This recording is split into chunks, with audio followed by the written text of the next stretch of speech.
Welcome to Lost at 3 a.m. Put your phone down, close your eyes, and let this be the last video you hear tonight. Relax, breathe, and let's begin. Tonight, we're journeying to a land of ancient forests, towering mountains, and whispered legends. A world where heroes rise, darkness falls, and even the smallest voices can change the course of history. We're venturing into Middle-earth, the breathtaking world crafted by Tolkien, where myth and language intertwine in a story of hope, courage, and friendship. More than just a fantasy realm, it's a place filled with deep histories, ancient songs, and lands so vividly described they feel almost real. So as you settle in for the night, let your mind drift to the rolling green hills of the Shire, the echoes of elvish songs in the halls of Rivendell, and the misty peaks of Mount Doom far on the horizon. Let the stories of Middle-earth guide you gently into a peaceful sleep. Let's begin. Long before the journey of Frodo and the Fellowship, the world of Middle-earth was shaped by a vast mythic history, one woven together by J.R.R. Tolkien in his masterwork, The Silmarillion. Middle-earth wasn't born from chaos, but from music. In the beginning, there was only Iarlu Ilúvatar, the supreme creator. From his thoughts came the Ainur, angelic beings who sang the world into existence. Their music wasn't just sound, it was creation itself, a symphony so powerful it shaped the lands, the seas, and the skies. But even in this harmony, there was conflict. One of the greatest Ainur, Melkor, sang a discordant melody, desiring power and control. His rebellion brought disharmony into the music, introducing struggle and darkness into the world. Yet Ilúvatar wove even Melkor's defiance into the greater theme, showing that even pain and tragedy could be transformed into beauty and redemption. This music gave birth to Arda, the world where Middle-earth lies. The Valar, powerful beings from the song, descended into Arda to shape its lands and guide its peoples. Among them was Manwë, the Lord of the Skies, and Yavanna, the giver of life and nature. But Melkor, now known as Morgoth, sought to corrupt this creation, becoming the first Dark Lord and the root of all evil in Tolkien's mythology. It was during this early age that the elves awoke, the firstborn of Ilúvatar. Their beauty and wisdom made them central to Middle-earth's earliest stories. But with their awakening came the forging of great artifacts, like the Silmarils, the legendary jewels that captured the light of the two great trees of Valinor. Morgoth's theft of the Silmarils ignited a war that would echo through the ages, setting the stage for the struggles that would follow in the stories of the Lord of the Rings. Tolkien's mythology wasn't just a backdrop, it was a reflection of ancient myths inspired by Norse legends, Anglo-Saxon poetry, and his own love of language. He didn't just create a world, he created a history, complete with its own gods, heroes, and tragedies. As you close your eyes tonight, imagine that first song echoing through the void, stars igniting with each note, and the beauty of a world just beginning, a melody of creation, hope, and endless possibility. Middle-earth is a land filled with diverse races, each with its own unique cultures, histories, and destinies. From the graceful elves to the humble hobbits, the peoples of Tolkien's world are as rich and complex as the lands they inhabit. The elves were the firstborn of Ilúvatar, waking beneath the starlit skies before the sun and moon existed. They are immortal, wise, and deeply connected to nature and beauty, divided into many groups like the Noldor, Sindar, and Vanyar. Their lives are often marked by sorrow and longing for the lost lands of Valinor. Elves are skilled in art, song, and magic, with figures like Galadriel and Legolas embodying grace and ancient wisdom. The dwarves, crafted by the Vala Aule, are a race of master builders and miners, forged from stone and steel. They are proud, loyal, and fiercely protective of their kin, yet often drawn to wealth and craftsmanship. Their great kingdoms, like Erebor and Khazad-dûm, were carved deep beneath the mountains, filled with riches and shadows. Dwarves like Gimli remind us that beneath their gruff exterior lies a heart of loyalty and honour. The race of men came into the world later, mortal and fleeting compared to the other races, yet capable of great heroism and tragedy. Their kingdoms, from the proud towers of Gondor to the horse lords of Rohan, stood as bastions against darkness. Men like Aragorn and Boromir show both the strength and vulnerability of their people, torn between power and redemption. And then there are the hobbits, quiet, unassuming, and content in their peaceful home in the Shire. They seem small and ordinary, but as Tolkien showed, the smallest of beings can change the fate of the world. Frodo, Sam, Merry, and Pippin teach us that courage often comes not from strength, but from kindness, friendship, and perseverance. But Middle-earth's peoples were also marked by darkness. The twisted orcs, once elves corrupted by Morgoth's influence, and the ringwraiths, fallen kings consumed by power, remind us how even great beings can be consumed by greed and fear. Yet, through all their differences, these races share a common thread: hope. The belief that even in the face of overwhelming darkness, unity and courage can prevail. As you drift off tonight, picture the rolling hills of the Shire, the ancient halls of Khazad-dûm, the golden woods of Lothlorien, and the white towers of Gondor, all existing in harmony, each a part of the great story of Middle-earth. The One Ring lies at the heart of the Lord of the Rings, a simple band of gold, yet holding unimaginable power. Forged in the fires of Mount Doom by the Dark Lord Sauron, the ring was far more than a mere object. It was a fragment of his very soul, a tool crafted to control, corrupt, and dominate all life in Middle-earth. One ring to rule them all, one ring to find them, one ring to bring them all, and in the darkness, bind them. Sauron poured much of his strength and will into the ring, making it the key to his dominion over the rings of power, the magical artifacts gifted to the races of Middle-earth. The 9 rings given to men led to their downfall, twisting them into the terrifying Nazgul, bound eternally to the ring's influence.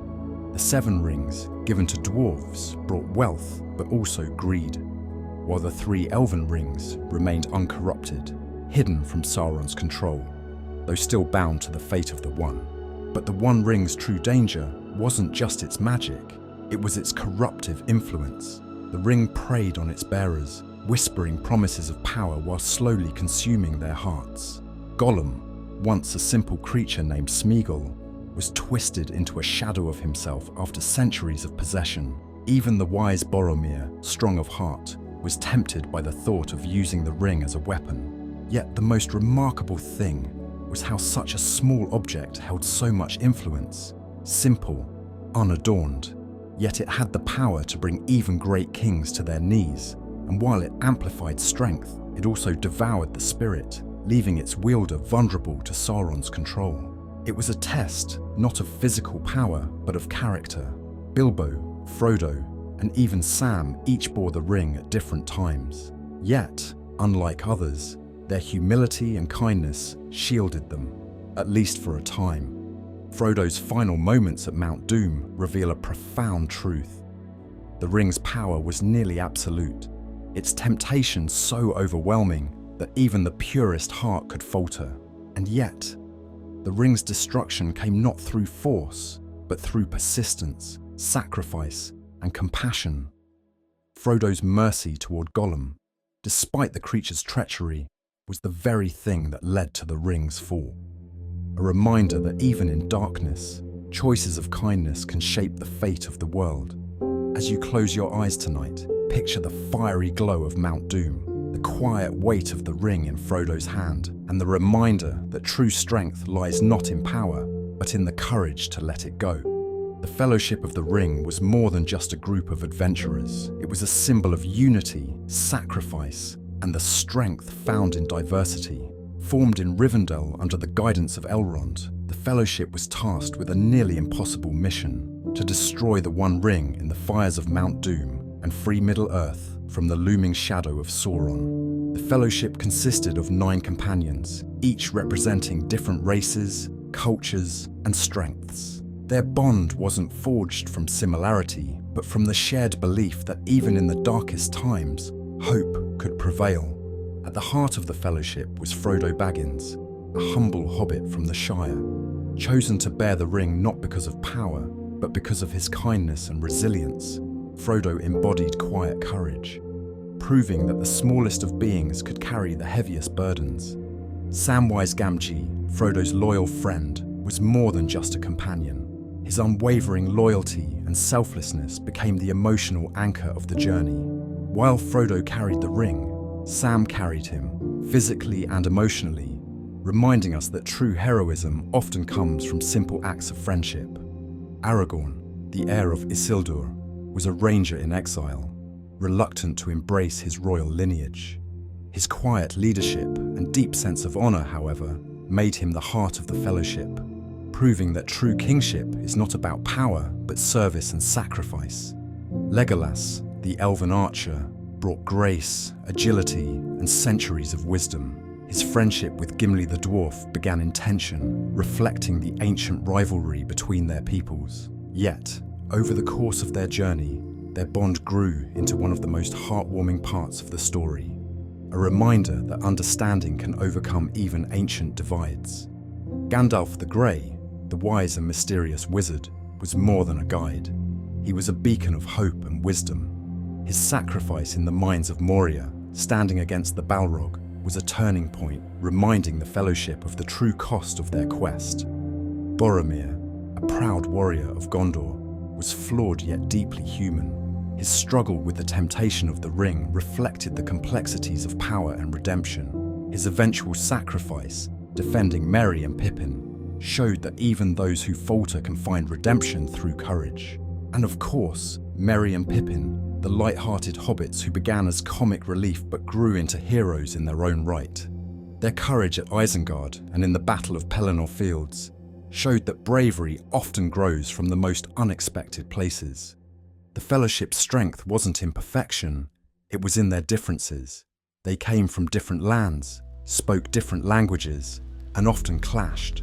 But in their unity, they found the power to defy darkness. Though the Fellowship would eventually break, its spirit endured, reminding us that even when we face trials apart, the bonds we create in friendship and shared purpose remain unbreakable. As you close your eyes tonight, picture the Fellowship standing on the snowy peaks of Caradhras, the wind howling softly, united in purpose, bound not by power, but by hope. Middle-earth is as much a character in The Lord of the Rings as the heroes who journey through it. Its landscapes, ancient cities, and hidden realms are rich with history and wonder, each place holding its own stories and secrets. The Shire, nestled in the heart of Eriador, is where it all begins. Rolling green hills, cozy hobbit holes, and the scent of pipeweed fill the air, a place of peace and simplicity, untouched by the great conflicts of the world. The Shire reminds us of the comforts of home, where life moves slowly, and the greatest adventures often begin quietly.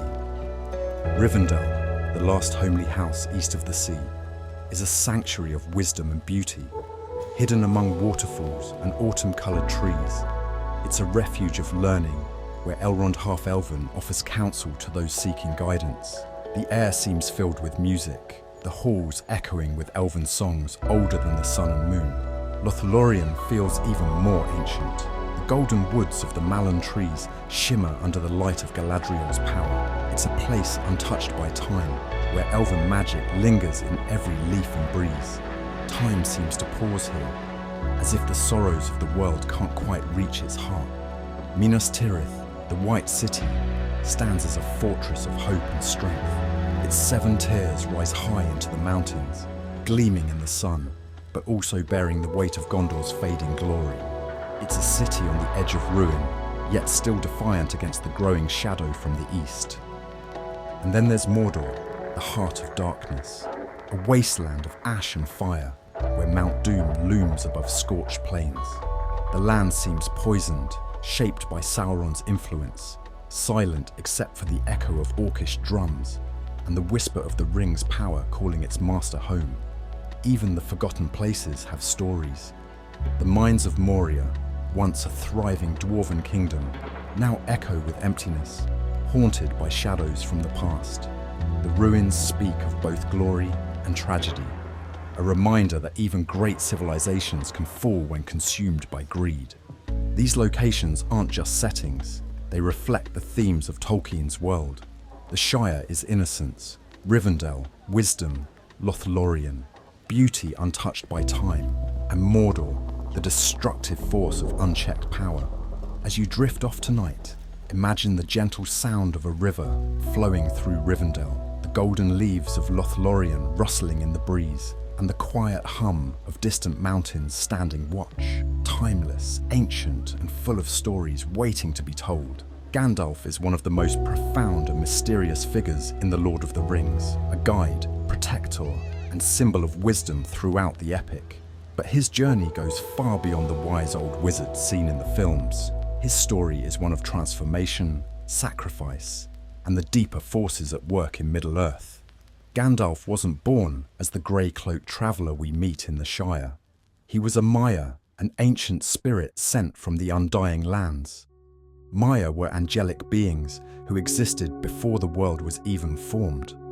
Gandalf's true name was Olorin, a being of light and wisdom who once walked unseen among the elves, inspiring hope and courage long before he took physical form. He arrived in Middle-earth as one of the Istari, a group of 5 wizards sent by the Valar to aid the Free Peoples against the rising threat of Sauron. Gandalf the Grey was humble, choosing to wander among the peoples of Middle-earth, learning from them rather than seeking power.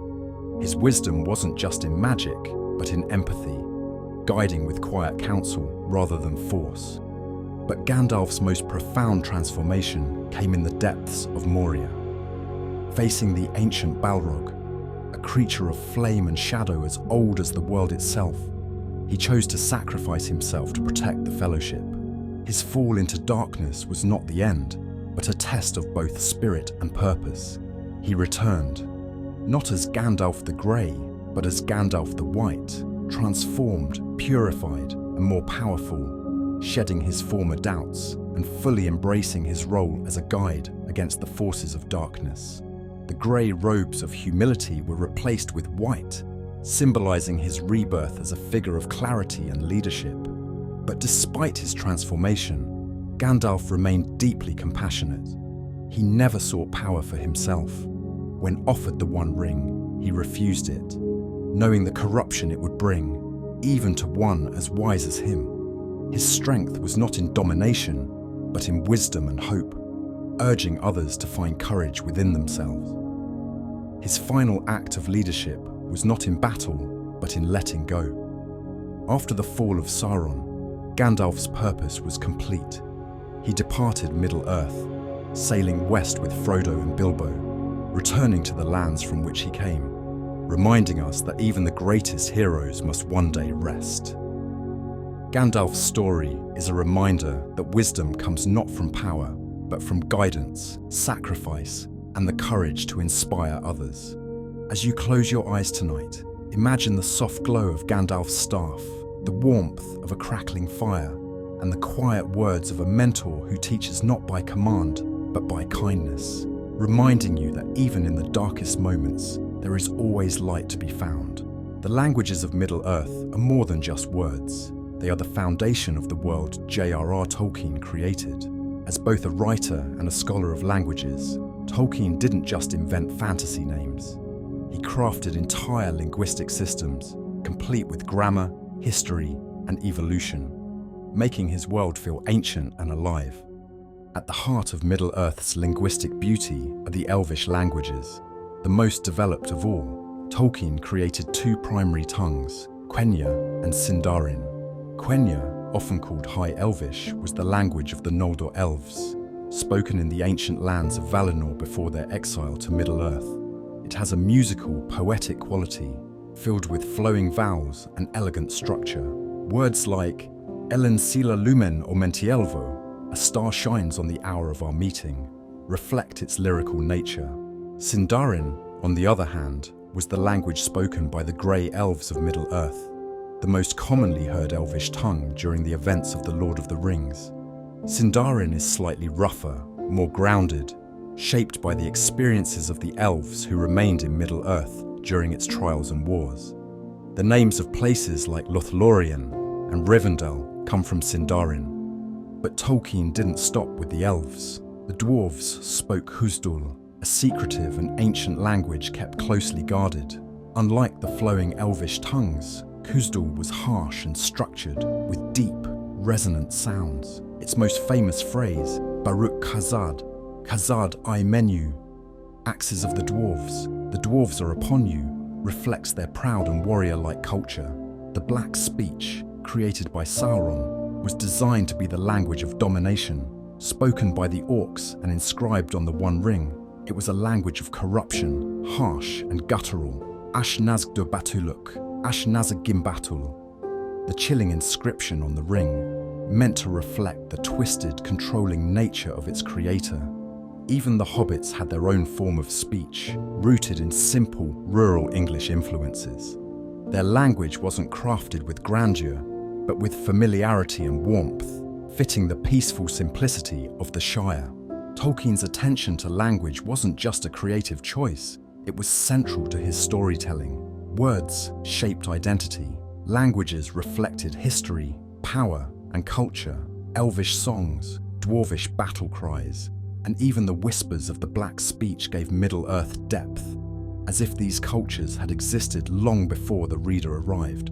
As you close your eyes tonight, imagine the soft echo of Elvish verses in Rivendell, the rhythmic chanting of Húsdúl in the halls of Khazad-dûm, and the peaceful hum of hobbit folk songs across the Shire, reminding you that language isn't just sound, but the heartbeat of a world. Beyond the rich lore and mythology of The Lord of the Rings, the creation of the films themselves was a monumental achievement in storytelling, craftsmanship, and sheer creative ambition. The journey to bring Middle-earth to life was filled with extraordinary details, behind-the-scenes challenges, and moments of pure movie magic.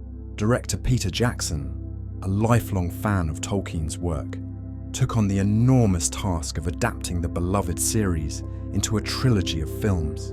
What made this feat even more remarkable was that all three movies, The Fellowship of the Ring, The Two Towers, and The Return of the King, were filmed simultaneously, a groundbreaking production approach that required years of planning and coordination. The stunning landscapes of New Zealand served as the perfect real-world setting for Middle-earth, from the rolling green hills of Matamata, transformed into the peaceful Shire, to the jagged peaks of the Southern Alps, which became the Misty Mountains. The filming locations captured the natural beauty described in Tolkien's writings. But the magic wasn't just in the scenery. The films used groundbreaking practical effects to create Middle-earth's vast scale.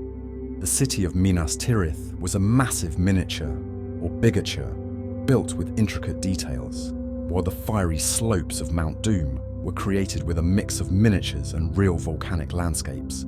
Forced perspective was another clever trick used to create the height differences between characters like Gandalf and Frodo. Instead of relying heavily on CGI, sets were carefully designed with slanted surfaces and varying distances to make actors appear larger or smaller than they actually were. The cast themselves became deeply connected to the world of Middle-earth during filming. Viggo Mortensen, who played Aragorn, famously carried his sword everywhere, even off-set, to stay immersed in his character. Sean Bean, playing Boromir, was so committed to his performance that he once hiked up a mountain in full costume when he refused to take a helicopter for a difficult scene in The Fellowship of the Ring. Not all moments were as serious, like the time Orlando Bloom, Legolas, broke several ribs during a stunt, or the now famous scene where Viggo Mortensen broke his toe while kicking a helmet in The Two Towers. His scream of pain was real, and they kept it in the final cut. The trilogy's final chapter, The Return of the King, went on to win 11 Academy Awards, including Best Picture, tying the record for the most Oscars ever won by a single film. But the true magic of The Lord of the Rings wasn't in its awards or effects. It was in the heart behind the storytelling. The dedication of the cast and crew, the artistry of the sets and costumes, and the respect for Tolkien's world all came together to create a cinematic masterpiece that feels timeless. As you drift off tonight, imagine the sweeping plains of Rohan, the glow of torches in the halls of Minas Tirith, and the quiet echo of footsteps on the stone paths of Rivendell. A world where every detail was crafted with care, all to tell a story of hope, friendship, and the courage to keep moving forward. The story of The Lord of the Rings is more than just a fantasy epic. It's a timeless reflection on courage, friendship, and the quiet strength found in even the smallest of beings. At its heart, Tolkien's masterpiece reminds us that true heroism often comes not from power, but from perseverance, compassion, and the willingness to face the darkness, even when the odds seem overwhelming. Throughout the journey, we see this theme echoed again and again. Frodo, a simple hobbit, bore a burden far greater than himself, not because he was the strongest or the bravest, but because he was willing to carry it, to keep moving, even when the path was unclear. His quiet strength wasn't in wielding a sword, but in holding on when everything felt lost. Samwise Gamgee, perhaps the truest hero of all, showed us the power of loyalty. It was Sam who carried Frodo when he could no longer carry himself. Sam who reminded us that even in the darkest moments, the smallest acts of kindness, the sharing of a meal, the promise of returning home, can hold the greatest power. Aragorn, the reluctant king, taught us that leadership isn't about bloodlines or crowns. It's about serving, protecting, and standing tall when others need hope. His journey from exile to hero shows that greatness is defined not by where you come from, but by the choices you make. And Gollum, twisted by the power of the ring, is a reminder of how easily even the purest hearts can be corrupted. Yet, in his brokenness, there was still a sliver of what he once was. A reminder that darkness can touch anyone, but redemption is never entirely out of reach. Tolkien's world speaks of hope, not the absence of fear, but the decision to keep going despite it. The Fellowship wasn't just a group of warriors, it was a symbol of unity, showing that strength is found in standing together, even when you feel small. Perhaps that's why these stories have endured for so long, because they remind us that even in the face of overwhelming darkness, the light never truly fades. That even the smallest voice can shape the course of history. That no matter how long the road, there's always a way forward. As you close your eyes tonight, imagine the gentle hills of the Shire, the soft glow of lanterns in the evening, the sound of a distant waterfall in Rivendell. Let these stories remind you that even the smallest acts of courage can change the world, and that no matter how dark the night, the dawn will always come. Thank you for spending your evening with Lost at 3 a.m. Sleep well, and may your dreams carry you to far-off places where hope endures and the story never truly ends.